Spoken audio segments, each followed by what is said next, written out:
Public school छन्नी हाय हाय सरकारी public school छन्नी हाय हाय एजुकेशन डिपार्टमेंट हाय हाय एजुकेशन डिपार्टमेंट हाय हाय एजुकेशन डिपार्टमेंट हाय हाय सरकारी पब्लिक स्कूल छन्नी हाय हाय एजुकेशन डिपार्टमेंट हाय हाय सीओ जाडीओ जम्मू हाय हाय सीओ जाडीओ जम्मू हाय हाय।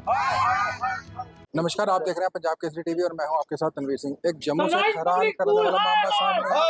School में जो है टीसी तो दे दी है बच्चों को, लेकिन बच्चों को जो है एडमिशन उसी को लेकर ये देखिए बच्चे जो आज छन्नी में जो है तो बच्चे जो है वो प्रोटेस्ट करने जो है प्रेस क्लब जम्मू पहुंचे हैं और उनके साथ पहुंचे हैं पेरेंट एसोसिएशन के प्रधान और आम आदमी पार्टी के लीडर अमित कपूर जो है पहुंचे। देख सकते हैं लाइव तस्वीरों में बताने का प्रयास करें किस तरह बच्चों के फ्यूचर के साथ खेलना बंद करो, गरीब आवाम के साथ मजाक बंद करो। एजुकेशन डिपार्टमेंट हाय हाय। इसी सब पे चर्चा करने के लिए हम स्कूल के पास चलते हैं, पूछते हैं कि क्या क्यों यहाँ पर आज है प्रदर्शन कर। एजुकेशन मंत्री साहिबा हाय हाय। पंजाब केसरी में क्या कहेंगे जो आज आप यहाँ प्रदर्शन करने पहुंचे हैं? देखिए सर, बात ये है कि कुछ दिन पहले मुझे पेरेंट्स की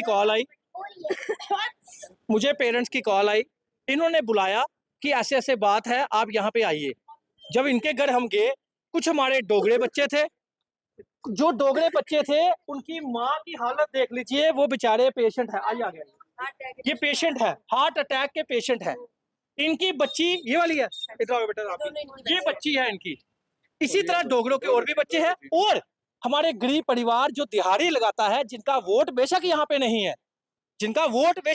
है, शायद तभी रंधावा साहब नहीं आए सामने, शायद तभी नहीं आए क्योंकि मसला ज्यादा बाहर के बच्चों का है और डोगरे बच्चे कम हैं, शायद इसीलिए वो नहीं आए। मेरी जगह उनको होना चाहिए था। ये बच्चों का, इन सब 40 लड़कियां हैं, बच्चे हैं, इनका फ्यूचर बर्बाद कर दिया गया। कैसे कर दिया गया वो अमीनी से सुनिएगा। इनको कुछ टीसी दिए गए, टीसी में सीओ जम्मू की स्टैंप भी है, इसमें कोई शक नहीं। अब सीओ जम्मू क्लियर करे, अगर ये इनकी स्टैंप और साइन है तो इनकी बच्चों के एडमिशन स्कूल मना क्यों कर रहे हैं, प्राइवेट स्कूल और गवर्नमेंट स्कूल। एक, जब बच्चों को फ्री ऑफ कॉस्ट एजुकेशन दी जा रही है, अनाथ बच्चे समझ, इनको बोला जा रहा है कि हमने आपको अनाथ समझा था। भाई साहब, अगर आपने अनाथ समझा था, आपने लोगों से फंडिंग इकट्ठी की, लोगों से सब कुछ करके किया, एनजीओ के नाम से किया या किसी के भी नाम से किया, तो बताइए क्या आपको ये राइट है कि बच्चों को एजुकेशन देनी और उसके बाद टीसी जो है उस टीसी पे किसी स्कूल में एडमिशन ना हो, बच्चों का फ्यूचर बर्बाद हो। आप 300 बच्चा अगर आपके स्कूल में पढ़ता है, 40 बच्चे आज सामने आए हैं, कल को आने वाले कल में वो भी बच्चों को एडमिशन नहीं मिली और वहां की कोई टीचर है, मैं नहीं जानता, इनका जो कहना है, वहां की जो टीचर है वो कहती है कि मैं आपकी एडमिशन करवाती हूँ 5th क्लास से सीधे 9th में एडमिशन करवा दी गवर्नमेंट स्कूल में। और जिस गवर्नमेंट स्कूल में अगर 9th में एडमिशन हुई है 5th के सर्टिफिकेट से, उस स्कूल की प्रिंसिपल को भी डिसमिस फ्रॉम सर्विस करना चाहिए। इतना बड़ा गेम चल रही है और इन बच्चों से किसी से 4000 टीसी का मांगा जा रहा है, किसी से 1500 टीसी का मांगा जा रहा है, जबकि टीसी का 100 रुपया भी नहीं लगता, उसके बाद भी इनसे पैसे मांगे जा रहे हैं। जब गरीब बच्चे बेचारे फ्री ऑफ कॉस्ट एजुकेशन लेने के लिए आपके स्कूलों में पढ़ रहे हैं, उसके बाद आप टीसी के नाम से बच्चों को 5th में ही फ्यूचर उसका बर्बाद कर दो। 5th के बाद 2 साल हो गए, 2024 का सर्टिफिकेट और बच्चे खज्जल हो रहे हैं, एडमिशन हो रही है आपकी। और जिस 1-2 बच्चे की हुई, उसने बेचारे ने प्राइवेट स्कूल में कपड़े भी खरीदे, यूनिफॉर्म भी खरीदी, बुक्स भी खरीदी, एडमिशन भी दी और उसके बाद 1 हफ्ता पढ़ाया और 1 हफ्ता पढ़ाने के बाद बोला कि ये आपके टीसी में गड़बड़ है, आपकी एडमिशन नहीं होगी। अगर ये उस टाइम का भी एक अपने स्कूल का सेटिंग्स ठीक कर लेते और कोई, आप ये बच्चे को पूछिए, मेरा ये स्कीना ईटू मैडम को कहना है कि स्कीना ईटू मैडम, अगर आप समझते हैं बच्चों का फ्यूचर बर्बाद हो रहा है, कमिश्नर सेक्रेटरी साहब, डायरेक्टर एजुकेशन जम्मू साहब और डिपकॉम साहब, अगर आप समझते हैं बच्चों का फ्यूचर बर्बाद हो रहा है, तो एक दिल्ली में एक ऑर्डर है, दिल्ली हाई कोर्ट का एक ऑर्डर है कि कोई भी बच्चा, राइट टू एजुकेशन भी ये कहता है, कोई भी बच्चा टीसी के कारण, अगर कोई फ्रॉड टीसी देता है उसके कारण, अगर कोई फीस के कारण टीसी नहीं देता उसके कारण बच्चे की एजुकेशन बीच में छूटती है, तो उसको गवर्नमेंट स्कूल में एडमिशन जो है वो दे दी जानी चाहिए, क्योंकि बच्चे की एजुकेशन बर्बाद करने का अधिकार किसी के पास नहीं है। ये दिल्ली में ऑर्डर है, तो इस तरह जम्मू में ये एक ऑर्डर निकलना चाहिए, जम्मू कश्मीर में। अब ये बच्चों, हमारे साथ कुछ बच्चे भी हैं, हम उनसे भी जानने की कोशिश करेंगे आखिर क्या कारण है। ये से मैंने बात कर लीजिए। ये छोटी आपका नाम? मेरा नाम साक्षी है। मैं पढ़ती हूँ सनराइज पब्लिक स्कूल में चन्नई में जम्मू। क्या हुआ आपके साथ? सर जी, बाकी बच्चे हमारे स्कूल में पढ़ते थे, वो फिफ्थ उनकी कंप्लीट हो गई थी। उनसे जो मेरी क्लास में एक लड़की पढ़ती है, उससे पैसे लिए गए 4,000। तो मैम ने अगले दिन मेरे को फ़ोन किया कि 4,000 तुम भी दो। मैं बोला मैम किस लिए? मैम बोलती कि आपकी सीधा फिफ्थ से एट्थ में एडमिशन करवानी है। मैंने बोला मैम सिक्स्थ और सेवन्थ कहाँ गई?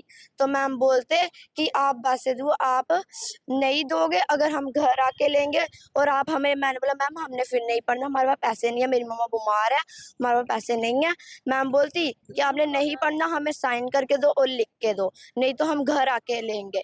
तो मैंने बोला मैम आप हमारे साथ ज़बरदस्ती करना चाहते हो? मैम हमने नहीं पढ़ना तो नहीं पढ़ना। और कोई भी सामान अगर बुक्स वगैरह देते हैं वो पहले पेपर्स के नहीं देते, जब पेपर्स पास आते हैं तब वो बुक्स देते हैं और चीटिंग करा के पेपर हमें पास करवा के फिर ही हमें रिजल्ट देते हैं। इस बच्चे की मदर से भी बात करने की हम कोशिश करेंगे। माता के ना थोड़ा मेरा नीलम के गल हुई सारी? मेरी ना ये भी छोटी बेटी है, ये कोला भी 3,000 रुपया मंगा थे तो मेरे पास दोनों बेटियां लेके आई नहीं।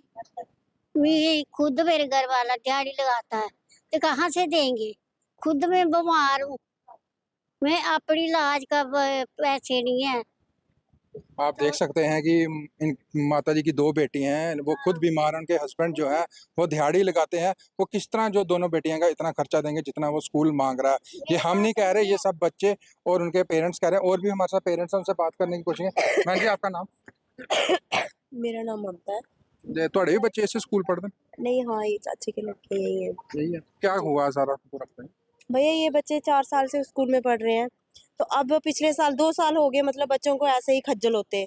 पिछले साल भी कुछ बच्चों ने प्रोटेस्ट किया था, तोड़-फोड़ की स्कूल में, तो थोड़ी देर के लिए स्कूल बंद हो गया, फिर से लग गया। फिर बोलते नहीं ये अब, पहले बोलते स्कूल रजिस्टर्ड ही नहीं है, फिर से मतलब जा जू के कुछ करी होगी सेटिंग, फिर बोलते नहीं स्कूल रजिस्टर्ड करवा दिया, अब बच्चे स्कूल आ जाओ। 6 महीने के बाद फिर से बच्चे लिए, फिर इनको बुकें वगैरह दी, पेपर लिए इनके। अब जब से छुट्टियाँ पड़ी हैं, छुट्टियों के बाद कल इनके स्कूल लगे हैं, फर्स्ट डे इनका कल था। तो फिर इनको जैसे उनको पता चला होगा कि इन बच्चों ने आवाज़ उठाई है, फ़ोन करके फिर इनको धमकियाँ दे रहे हैं कि अगर आप हमारा नाम आया तो हम ये कर देंगे, वो कर देंगे, हमारा नाम नहीं आना चाहिए बीच में। आप प्रशासन से आप क्या अपील करना चाहिए? यही कि बच्चों का फ्यूचर बर्बाद ना करें, बच्चियाँ हैं, इनको एडमिशन कहीं भी मिल जाए, लेकिन इनको एडमिशन मिलनी चाहिए, इनका फ्यूचर बर्बाद ना हो। जो टीसी स्कूल से मिली है, क्या वो कहीं स्कूल वाले वो वैलिड नहीं है, उसमें कोई आधार पे मेंशन नहीं है, कोई पैन मेंशन नहीं है, कुछ भी नहीं है, वो वैलिड नहीं है। स्कूल वाले नहीं ले रहे हैं, वो स्कूल की खुद की उन्हीं उसी स्कूल की एक टीचर है, वो दूसरे स्कूल में बच्चों से पैसे लेके दूसरे स्कूल में कोई सेटिंग करती होगी। यही बोलते होंगे कि महीने के बाद या 15 दिन के बाद आपको टीसी बना के हम स्कूल से भेजते हैं। तो जब 15 दिन या महीना होता है तो बच्चे की टीसी नहीं आती तो स्कूल उन्होंने तो निकालना ही है। अपने सिर कोई रिस्पॉन्सिबिलिटी बिना प्रूफ के थोड़ी लेता है। इसी चर्चा में और भी बच्चे हमारे साथ, उनसे भी बात करना चाहेंगे। छोटी आपका नाम? बेबी। कौन से स्कूल में पढ़ते हो? Sunrise public. क्या हुआ आपके साथ? आपको भी जो टीसी मिली है वो फेक है या ओरिजिनल है? वो फेक है। आपको कैसे पता लगा कि वो फेक है? उसमें जब कोई भी स्कूल में एडमिशन लेने जाए ना तो वो बोलते हैं, नाम ही देख के बोल देते हैं आप जाओ, आपकी एडमिशन नहीं होगी इस स्कूल में। ये वो बच्चे हैं जिनके भविष्य के साथ जो स्कूल है वो खिलवाड़ कर रहा है। और जिस बच्चे जो हैं उनके पेरेंट्स जो है प्रशासन से अपील कर रहे हैं कि इन बच्चों के फ्यूचर के बारे में कुछ सोचा जाए। ये हम नहीं कह रहे, इन बच्चों और उनके पेरेंट्स का कहने का था। अगर दूसरा जो पक्ष है वो भी अगर हमसे बात करना चाहता है तो हमें संपर्क कर सकता है। इसी तरह के ताज़ा अपडेट के साथ हमारे साथ बने रहे। मुझे और मेरी टीम को दें इजाज़त। नमस्कार।